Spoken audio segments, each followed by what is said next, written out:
Engagement, more accurately, employee engagement.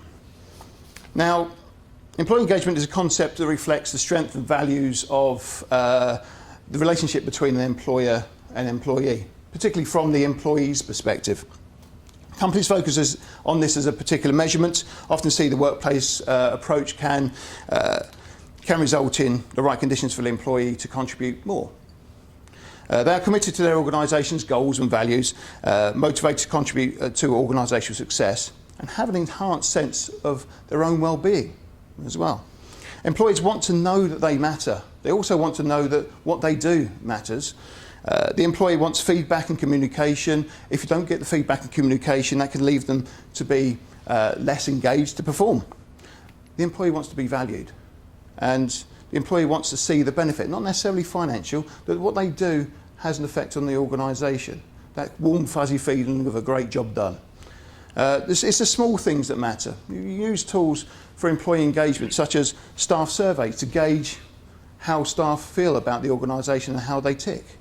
Wellbeing initiative, proactive performance management tools, communication typically, succession planning maybe, okay? And flexible and voluntary benefits perhaps. All of these can be put into an organisation, and you can gauge your employees' engagement from there as well. Even setting up social committees and looking at setting up social functions, whether that be in work or outside of work, is a great way to engage staff. Now, this is quite a common one. Communication is a solution to most things. Open door policies are very handy to ensure that the communication runs both ways. Okay? As much as individuals like to cascade information down, information can cascade up as well. But it's the style of the communication that matters, and sometimes it's not what's said, it's what's not said. Bear in mind, if you didn't have something like an open door policy, or you didn't practice having that availability to your staff. So not being approachable can lead employees to stew over issues that otherwise could be dealt with using this kind of approach. Okay, that can leave them feeling isolated. If they feel isolated, they're not motivated. They're not motivated, they're not performing. Speaking down to employees can also have a negative effect.